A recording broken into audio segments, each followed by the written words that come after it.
Jumpa lagi di Jadwal TV. Ini adalah laptop gaming Infinix. Infinix bikin laptop gaming. Kenceng gak nih? Ya, nah mungkin dari kalian yang sekarang lagi nonton udah pada tahu ya kalau Infinix baru aja ngerilis laptop gaming terbaru mereka. Dari speknya udah meyakinkan nih, prosesor pakai Core i9 13900H, RAM 16GB dual channel, GPU pakai RTX 4060, layar 120Hz, 100% sRGB. Ya, keren ya. Ini adalah Infinix GTBook 2024.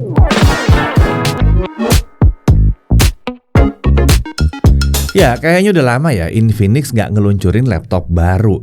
Yang terakhir dulu Infinix InBook X2. Itu cukup ngagetin saat pertama kali rilis karena harganya murah, prosesornya lumayan kenceng, desainnya juga keren banget waktu itu ya. Tapi sekarang nih Infinix datang lagi dan sepertinya dia berani banget nih terjun ke pasar laptop gaming. Yang tagline-nya adalah Gaming Beast Hype Abis. Sebenarnya sih laptop satu ini agak kurang tepat kalau cuma dibilang sebagai laptop gaming. Karena sebenarnya nggak cuma bisa dipakai buat gaming, tapi buat content creation nih harusnya juga bisa nih. Mungkin lebih cocok kalau dibilang sebagai laptop high performance. Karena mau dipakai graphic design, editing foto, edit video, sampai desain 3D juga bisa pakai laptop yang satu ini. Nah, apakah yang satu ini layak membuatnya disebut sebagai King Phoenix lagi untuk laptop? Sabar, kita mulai dulu pembahasannya dari spesifikasi. Untuk prosesor, tipe yang kita pakai untuk pengujian kali ini menggunakan prosesor Intel Core i9 13900H, Raptor Lake, litografi Intel 7, base power 45 watt, total 14 core, 20 thread, 6 performance core, 8 efficient core. Maksimum turbo frekuensi di 5,4 GHz. Ya dong, ini kan i9 ya. Dia punya Intel Smart Case besar di 24 MB. Integrated graphicsnya pakai Intel Iris Xe Graphics yang udah punya 96 execution unit. Pastinya yang ini udah support QuickSync dan AV1 juga. RAM-nya dia pakai 16GB LPDDR5X, nggak tanggung-tanggung, 6400 MHz dual channel. Nah, on board. Ya, sayangnya RAM-nya ini on board. Kenceng tapi on board. Jadi ini nggak bisa di-upgrade. Tapi ya sudah lah ya, udah 16GB dan kenceng pula ya, harusnya udah lumayan mantep lah. Untuk storage dia pakai 512GB SSD M.2 NVMe PCIe Gen 4 ya. Hanya tersedia satu slot SSD M.2 di sini. Jadi kalau mau upgrade storage harus ganti yang udah terpasang. Untuk disk grafisnya dia pakai Nvidia GeForce RTX 4060 laptop GPU. Arsitekturnya Ada Lovelace dengan 3072 CUDA cores, VRAM 8GB GDDR6, maksimum 2GB up to 90 watt. Tentunya yang satu ini GPU-nya sudah support teknologi DLSS 3 Super Resolution dan Frame Generation juga. Di Software Control Center terdapat opsi untuk mengubah mode GPU ya. Nah, kita bisa pakai 3 opsi di sini. Ada di GPU only, ada dynamic, artinya switching ya antara integrated graphics dengan discrete GPU, lalu ada iGPU only. Untuk konektivitas Wi-Fi-nya dia pakai Intel Wi-Fi 6E AX211, jadi udah Wi-Fi 6E Bluetooth versi 5.3. Kapasitas baterainya lumayan besar di 70 Wh. OS dia pakai Windows 11 Home. Form factor bodinya adalah clamshell atau laptop klasik ya, namanya juga laptop gaming gitu ya. Untuk material di atasnya pakai material logam, untuk area keyboard itu pakai polikarbonat. Untuk warna itu ada 2 varian yang hadir di Indonesia. Ada yang Mecha Grey yang kami uji dan ada yang Mecha Silver. Dari segi desainnya, Infinix GTBook Gaming ini membawa DNA dari smartphone seri GT terbaru mereka, Infinix GT20 Pro. Kita bisa lihat di bagian cover laptop, terlihat corak 3D Mecha Design Texture. Mirip seperti smartphone-nya ya. Nah, kok area lingkarannya nggak RGB kayak di smartphone? Tenang, walaupun logo lingkarannya tidak pakai RGB lighting seperti smartphone-nya, laptop ini tetap punya RGB lighting strip yang ada di bawah area engsel laptop dekat area exhaust. Pengaturan lighting RGB dapat diatur melalui Software Control Center. Lighting strip ini juga bisa dimati hidupkan dengan tombol shortcut function plus spacebar. Desain seperti ini memang tidak untuk semua orang ya. Ada yang suka desain gaming banget ya, yang beda di laptop ini, tapi mungkin ada juga yang kurang begitu suka. Ya, cocok-cocokan lah ya. Untuk dimensi, panjangnya 35,8 cm, lebar 25,8 cm, dan ketebalan 1,89 cm.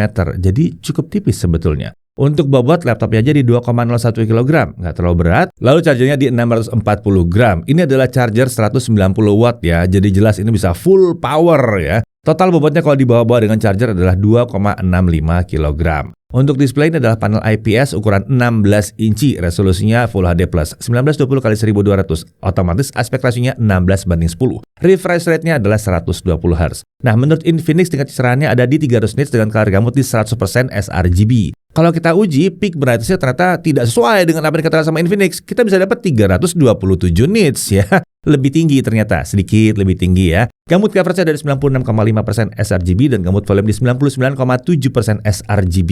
Kalau yang ini sudah cukup mendekati lah ya. Layar laptop ini punya permukaan anti-glare, jadi nyaman digunakan tanpa pantulan cahaya yang banyak mengganggu gitu. Bingkai layar juga udah lumayan tipis di 3 sisi ya, mirip seperti laptop gaming kekinian yang lainnya. Oke, bahas kameranya sekarang. Laptop ini dilengkapi dengan webcam resolusi 1080p 30fps, cukup kekinian. Mikrofonnya ada 2, terletak di samping kanan kirinya webcam. Untuk pengujian kamera dan mikrofonnya kurang lebih seperti ini. Nah, sekarang kita uji kamera dari laptop Infinix GT Book. Untuk kualitas gambarnya sendiri bisa dibilang ini cukup bagus ya, udah termasuk oke banget lah untuk sebuah laptop gaming. Dan apalagi dibantu dengan resolusi kameranya yang 1080p. Jadi kalian masih bisa lihat detail-detail gambarnya dengan cukup bagus. Seperti sekarang ini kalian bisa lihat detail muka saya dengan cukup bagus ya. Selain kamera, kita juga akan uji mikrofonnya. Dan ini kipas laptopnya berputar dengan kecepatan maksimal di mode gaming. Jadi noise yang dihasilkan sebenarnya cukup kencang. Sebagai perbandingan, suara yang satu ini direkam menggunakan smartphone yang biasa kita gunakan di pinggir jalan. Dan suara yang ini balik lagi ke suara dari laptopnya. Ini kita bisa bilang noise cancellingnya cukup bagus karena dia bisa menghilangkan suara noise yang dihasilkan oleh kipas laptopnya sendiri. Jadi kalian masih bisa dengar suara saya dengan cukup jelas. Lanjut lagi, untuk audionya laptop ini menggunakan 2 buah speaker yang mengarah ke alas laptop. Suara yang dihasilkan speakernya tergolong lantang untuk kelas harganya, bahkan lebih lantang dari beberapa laptop gaming lain yang pernah kami uji yang harganya di atas laptop yang satu ini. Kualitas suaranya juga tergolong oke, separasi cukup bagus untuk sebuah speaker laptop. Tapi emang bassnya bukan yang tipe yang nendang-nendang banget, tapi ya udah cukup wajar sih. Buat kalian yang mau nyari bass kenceng, nah Infinix juga menyediakan GT Gaming Headphone dalam paket penjualannya. Tenang, disediakan. Iya, paket penjualan, nggak usah bayar lagi. Nah, sekarang untuk konektor dan tombolnya. Di kiri ada DC-in, ada satu HDMI, ada satu USB 3.2 Gen 2 10 Gbps, ada satu USB 3.2 Gen 2 yang Type-C. Lalu di sebelah kanan ada SD card reader, ada satu audio jack combo 3,5 mm, ada satu USB 3.2 Gen 1 5 Gbps, dan ada satu Kensington lock slot. Untuk keyboardnya, dia menggunakan keyboard chiclet ukuran penuh ya, full size lengkap dengan tombol numpad di sebelah kanannya. Tombol anak panahnya juga punya ukuran yang sama besar dengan tombol huruf lainnya, jadi nyaman digunakan, nggak kekecilan yang satu ini. Di tombol WASD terdapat semacam bingkai putih yang sayangnya kok agak-agak miring sedikit ke kiri, agak kurang simetris. Tapi paling nggak ya semuanya sama lah bentuknya, nggak yang beda-beda gitu ya miringnya. Keyboardnya ini sudah dilengkapi dengan backlit RGB dengan 4 zona warna. Pengaturan warna, efek, dan tingkat kecerahan dapat diakses melalui software control center. Backlit keyboard dapat dinyalakan dan dimatikan dengan shortcut function plus F3. Nah, untuk touchpad letaknya center to spacebar dan ukurannya terasa agak mungil ya dibandingkan ukuran laptopnya. Di sini nggak ada tombol khusus untuk klik kanan dan klik kiri, tapi dia sudah pakai precision touchpad. Buat kalian yang kurang suka pakai touchpad mungkin karena main game FPS, tenang. Infinix menyediakan mouse gaming XM01 dalam paket penjualannya. Ya, paketan lagi tuh, gratis tuh ya. Di sini terdapat software khusus yang dapat digunakan untuk melakukan konfigurasi tombol, makro, mengubah sensitivitas, mengubah polling rate hingga 1000 Hz, hingga mengatur lighting RGB yang ada di mouse yang satu ini. Nah, selain mouse, Infinix juga menyertakan deskmat RGB yang ukurannya lumayan lebar ya di sini. Iya, itu dalam paket penjualan, gratis. Lanjut ke sistem pendingin. Dia menggunakan sistem pendingin aktif yang diberi nama Ice Storm 3.0. Sistem pendingin ini menggunakan 2 buah kipas, intake dari bawah dan lubang pembuangan udara ke arah belakang. Ini membantu meningkatkan kenyamanan pengguna saat menggunakan mouse, karena nggak ada tuh lubang pembuangan udara panas ke samping kanan dan kiri. Tangan kita dijamin aman, nggak kena hembusan kipas. Oke, sekarang kita masuk ke aspek performanya ya. Kita bicara soal softwarenya. Ini ada software control center yang dapat digunakan untuk mengatur profil performa. Ada 3 opsi di sini, ada office, ada performance, dan ada gaming. Pengaturan performa juga dapat diubah dengan menekan tombol performa yang terletak di atas area numpad. Menariknya, kalau di laptop lain biasanya hanya ada 1 tombol atau 1 shortcut untuk mengubah mode performa. Di laptop ini ada 3 tombol yang masing-masing mewakili 1 mode performa. Oh ya, di sini juga kita bisa mengatur agar kipas laptopnya berputar dengan kecepatan maksimum secara terus-menerus di software control center. Uniknya, meskipun kita atur kipasnya ke kecepatan maksimal, tiap mode performa akan tetap punya batas kecepatan maksimal masing-masing. Jadi, saat menggunakan mode office, kecepatan maksimal kipas dan noise suaranya yang dihasilkan masih lebih rendah dibandingkan kalau kita pakai di mode gaming. Oke, sekarang mari kita lihat konsistensi performanya. Kita pakai Cinebench R23 selama setengah jam. Untuk skor maksimumnya di mode Office kita dapat 13.108 poin. Di mode Performance 15.304 poin. Sementara di mode Gaming 17.323 poin. Untuk skor yang dapat dipertahankan di mode Office di kisaran 11.700 sampai 11.800 poin. Di mode Performance ada di kisaran 13.800-an poin. Sedangkan di mode Gaming ada di kisaran 15.000-an poin. Untuk suhu kerjanya saat menyalakan Cinebench R23 ini, di mode gaming, di mode yang paling kencang ya, suhunya terlihat sangat aman di kisaran 70-74 derajat Celcius. Dengan spike di awal run itu cuma 78-83 derajat Celcius. Suhu ini teramat sangat aman sekali. Kita tuh udah sering ngetes laptop gaming sampai Core i9 ya, dengan skor Cinebench yang mirip seperti ini. Tapi suhunya biasanya itu udah tembus sampai 90 bahkan nyenggol-nyenggol 100 derajat Celcius. Di sini aman banget. Oke, kita lihat aja langsung ke aplikasi beneran ya. Kita langsung pakai Blender 4.0 Barbershop Render Test. Untuk melakukan CPU render dia butuh waktu 26 menit 27 detik. Sementara kalau kita pakai CUDA dari GPU render ya, hanya butuh waktu 3 menit 3 detik saja. Untuk suhu kerja pada saat melakukan GPU render, suhu CPU itu seperti awal mencapai 66 derajat Celcius saja. Tapi bahkan bisa turun lagi ke 50-60 derajat Celcius. Sedangkan GPU ada di kisaran 60 derajat Celcius. Ya, suhu ruangan kami standar sama untuk semua pengujian laptop ada di kisaran 25 derajat Celcius. Jadi kami tidak sedang melakukan pengujian di suhu yang super dingin sampai prosesornya jadi dingin banget. Enggak. Kita lanjut ke Adobe Premiere Pro CC 2024. Videonya yang 2 menit 7 detik yang biasa. Kalau 4K 60 video export dengan software only butuh waktu 7 menit 40 detik. Sementara kalau pakai GPU acceleration butuh hanya 1 menit 44 detik. Jadi mau ngedit video 4K 60 aman di sini. Kalau 1080p 60 fps, software only 1 menit 20 detik dan kalau pakai GPU 30 detik saja. Nah, suhu kerjanya saat melakukan exporting di 4K 60 ya, pakai GPU tentunya ya. Suhu CPU dari kisaran 50-60 derajat Celcius, sementara GPU dari kisaran 50 derajat Celcius. Lagi-lagi, super adem. Oke, kalau terlalu adem kita pakai DaVinci Resolve 18.6. Ini software video editing profesional, tapi ini versi gratisnya ya. Ini biasanya software yang akan menghasilkan panas tertinggi. Kita masih pakai video yang sama ya, yang 2 menit 7 detik. Kalau melakukan 4K 60 video export, dia butuh waktu 3 menit 21 detik. Sementara kalau video 1080p 60 fps, dia hanya butuh waktu 50 detik saja. Nah, suhu kerja saat melakukan 4K video export. Di awal ekspor terlihat bahwa suhu CPU sempat tinggi di 70-87 derajat Celcius saja. Tetap rendah nih. Dan kemudian dia bahkan bisa turun dan stabil di kisaran 60-68 derajat Celcius. Untuk GPU juga mirip di kisaran 60-65 derajat Celcius. Jadi sangat-sangat aman di mode terkencang sekalipun. Oke, lanjut kita sekarang lihat 3D Mark Graphics score-nya. Untuk Firestrike DirectX 11 dia dapat 26.877 poin. Time Spy DirectX 12 dia dapat 9.997 poin. Nah, untuk suhu kerja pada saat melakukan Firestrike Stress Test, untuk GPU-nya dari kisaran 77-80 derajat Celcius. Oke, sekarang kita lanjut ke gaming test. Kita mulai dari Valorant dulu. 1920x1080 low, anti-aliasing di off, dia dapat 270-360 fps. Counter Strike 2, 1920x1200 low, dapat 150-200 fps.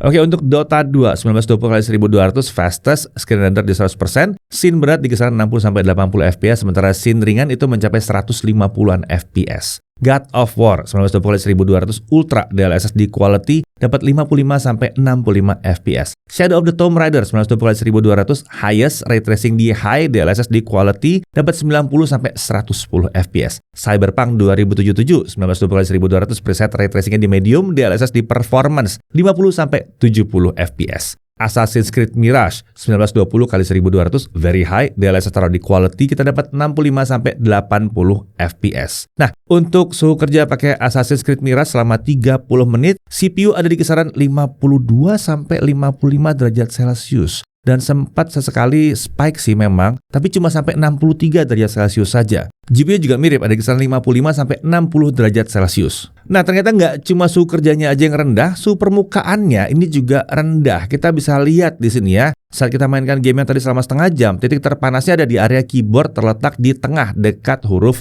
O, K, dan L yang hanya mencapai 37 derajat Celcius saja. Area keyboard kanan dan kiri aman banget di kisaran 28-31 derajat Celcius. Palm rest-nya juga dingin di bawah 28 derajat Celcius. Lanjut untuk storage test, kita tes SSD-nya ya. Kecepatan bacanya ada di 4450 MB per second dan tulisnya di 3504 MB per second. Ya, ini bukan kecepatan SSD PCIe Gen 4 yang paling kencang yang pernah kita uji, tapi udah termasuk kencang lah ini untuk kegiatan sehari-hari, bahkan buat video editing dan gaming juga udah kencang sih sebetulnya segini. Lanjut kita uji daya tahan baterainya. Seperti biasa, brightness 150 nits, volume di 25%. Mode performa kita ubah ke office ya. Pakai pengujian local video playback resolusi 1080p. Hasilnya adalah baterai baru habis setelah 10 jam 20 menit. Lagi-lagi ini hasil yang tergolong bagus untuk sebuah laptop gaming yang kencang seperti yang satu ini. Masih ingat nggak? Ini pakai Core i9. Ya, jangan-jangan dari tadi mendengar suhunya di 50-60 itu di prosesor dikira ini pakai Core i5. Enggak, ini Core i9.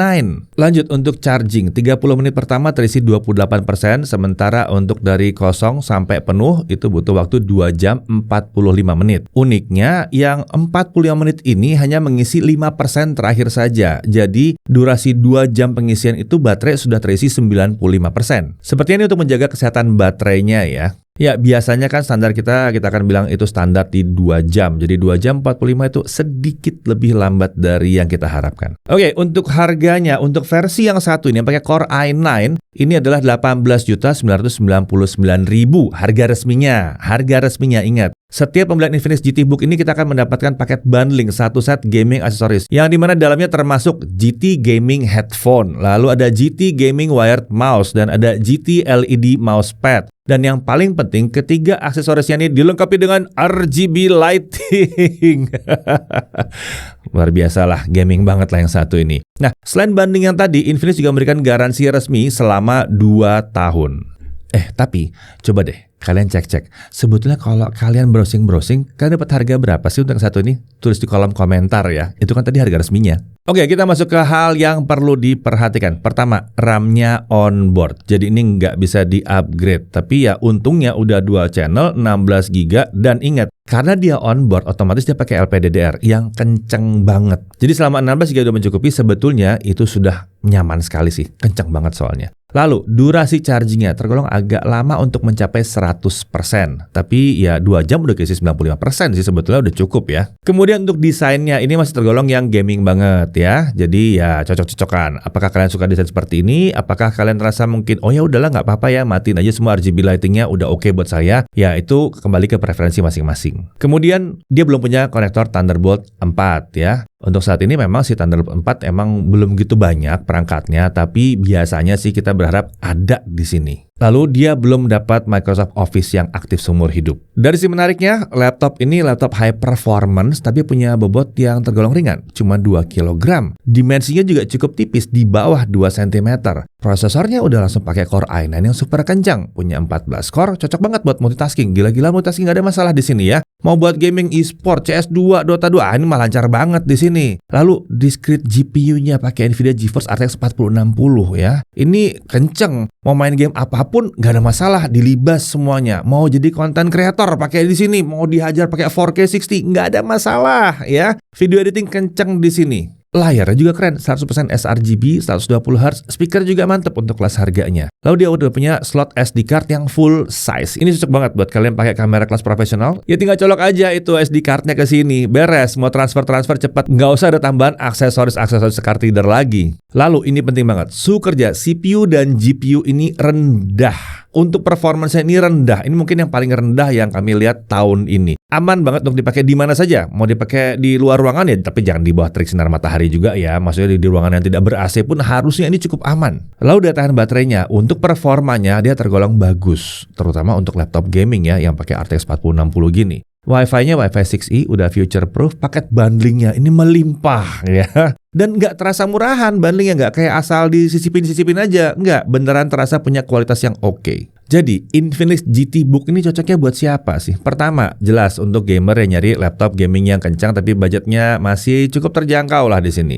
Mau dipakai gaming e-sports atau AAA semua lancar, nggak ada masalah. Kedua, buat orang yang lagi nyari laptop high performance dengan disk GPU yang powerful, tapi maunya ringan, tipis, dan harus terjangkau. Ya, itu emang kebanyakan maunya, tapi di sini bisa tuh dapat semuanya. Ini bobotnya cuma 2 kilo, tebalnya juga di bawah 2 cm. Untuk konten kreator ini udah cocok ya, tadi kita bahas, layarnya udah cocok banget, performanya juga udah kenceng. Untuk segala macam software yang mau digunakan oleh para konten kreator. Bahkan mau 3D modeling juga masih lumayan oke sih di sini. Untuk programming juga harusnya bisa selama emang speknya cocok untuk software yang kalian pakai ya. Secara umum sih dia udah kencang banget. Ya, saat pertama kali Infinix GT Book ini datang ke lab, kami tuh sempat agak skeptis sebetulnya. Karena ini adalah laptop gaming pertama dari Infinix yang masuk ke Indonesia. Dan pakai prosesor Core i9 yang terkenal ya udah hampir selalu panas lah ya. Kalau dipasang di laptop yang tipis-tipis kayak begini. Tapi kenyataannya setelah kami uji selama beberapa hari kita puas banget. Dan bisa bilang bahwa Infinix GT Book ini layak jadi salah satu laptop high performance yang patut kalian pertimbangkan. Saya Dedi Irfan, Jakarta TV.